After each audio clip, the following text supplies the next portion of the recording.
This is the Berenstain Bears and the Slumber Party by Stan and Jan Berenstain.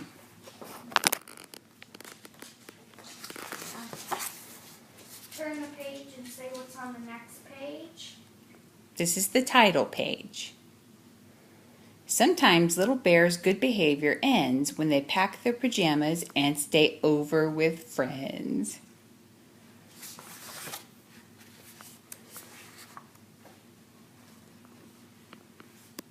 Uh-oh, it looks like they're having a party. One of the most interesting things about a telephone is that when it rings, you don't know who's calling until you answer it. Sometimes when the phone rang in the bear's treehouse, it was for Papa. Papa Bear is a furniture maker, and customers often call about buying a table or chair. Yes, I think I can handle that. How soon will you need it? Sometimes it was Grizzly Gran calling for Mama about getting together for a visit. This weekend? That'll be fine, Gran. When the call was for Brother Bear, it was usually Cousin Freddie with a question about homework. The fifth problem? I got 6.5. What did you get?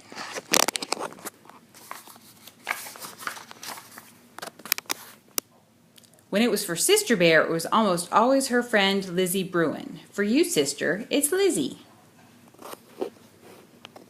And Lizzie almost always had some big idea, a tea party for all their stuffed animals, going to the attic and dressing up in grown-ups' clothes, or organizing a sorority and using Farmer Ben's old chicken coop as a clubhouse, with permission, of course.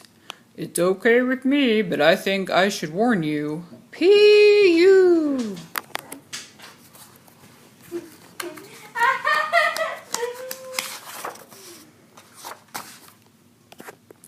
But today, Lizzie was calling with her best idea yet. A slumber party? Tonight at your house? Great idea, said Sister.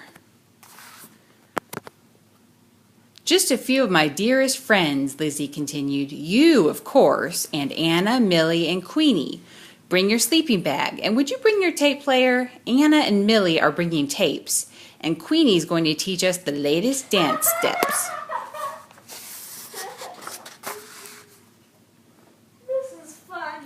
I don't know, Mama Bear said later. You've never slept away from home before. Oh, but I have, protested Sister, at Grizzly Gramps and Gran's one time for a whole week. That's different, said Mama. Gramps and Gran are family, close family. The Bruins are neighbors, argued Sister, close neighbors. Oh, please, Mama, it'll be such fun. I'm taking my player. Anna and Millie have great tapes, and Queenie's going to teach us the latest dance steps. Please, Mama? Oh, I suppose it's all right, sighed Mama. Come on, let's start getting you organized for this slumber party. Do you think Sister's going to get to sleep over at Lizzie's Bruin? We don't know yet. You know, she said as she checked out Sister's sleeping bag, it still had some leaves stuck to it from a family sleepout. Sleeping over at a friend's house is a kind of a special privilege, and something that goes with privilege is responsibility. Do you know what those words mean? Sure, said Sister. Privilege means being allowed to do stuff, and responsibility means not messing it up. Now, you remember what your mama told you about privilege and responsibility, said Papa Bear as Sister started off for Lizzie Bruin's. Oh, I will, Papa. I will, she said.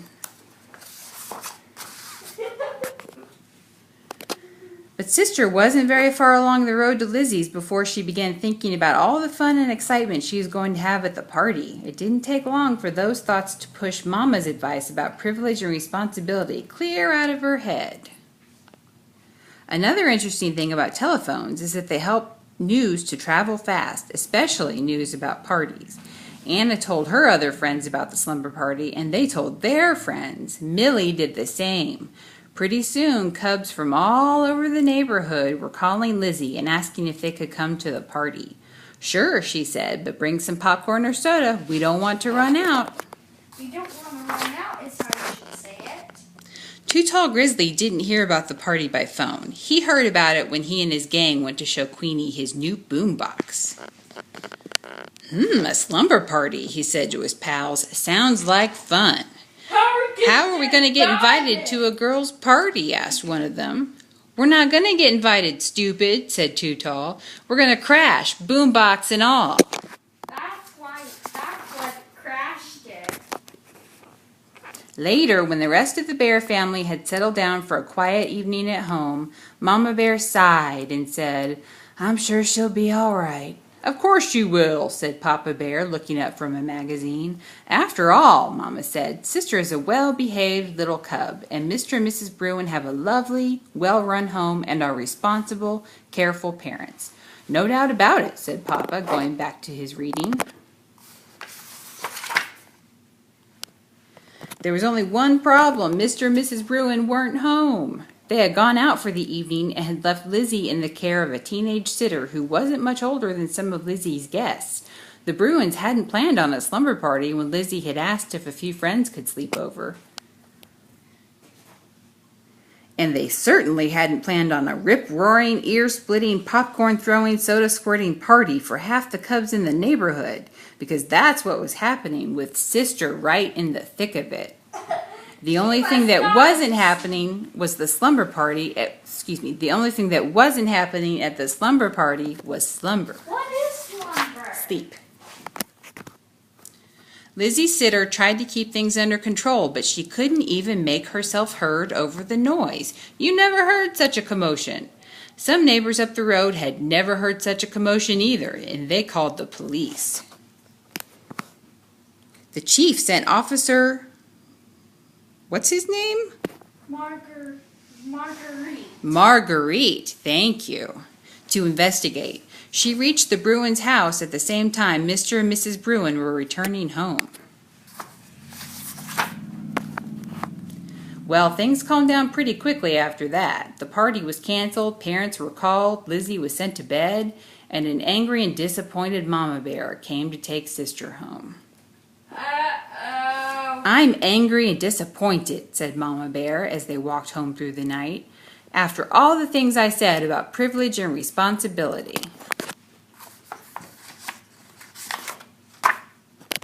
Sister was grounded and sent to bed, doubly grounded, which meant she had to stay in her room for a day and in the house for a week. She couldn't play baseball with Brother. Brother Bear had to practice. A pretty harsh punishment, commented Papa Bear a little later. Not harsh at all, said Mama.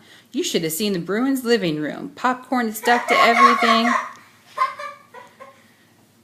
Soda all over the place, lamps knocked over, an absolute disgrace. And after all I said about privilege and responsibility. Sister does have to share the blame, said Papa, but she didn't do it all by herself. It was one of those situations where one thing leads to another and things get out of control. But you know, my dear, privilege and responsibility aren't just for cubs, they're for parents too. Cushions all strewn about, said Mama. It's a privilege to have cubs, and with privilege goes responsibility, continued Papa. So we're partly to blame too. When Lizzie invited Sister to the slumber party, it was our responsibility to call the Bruins. If we had, we'd have found out that they were going to be out for the evening, and the whole thing would have been nipped in the bud. Said Mama thoughtfully. Papa Bear's a little condescending. Why? The next morning, she canceled the grounding and took Sister over to the Bruins to help clean up. Anna, Millie, and Queenie had to come help too. I'm not sure who Anna is. Just a friend. Yeah. I know what, said Lizzie, as full of ideas as ever. Let's make this a clean-up party. Let's not, said Sister, and if you don't mind, Liz, I don't want to hear the word party again for a long time. I'll upload more videos soon. I'll upload more videos soon.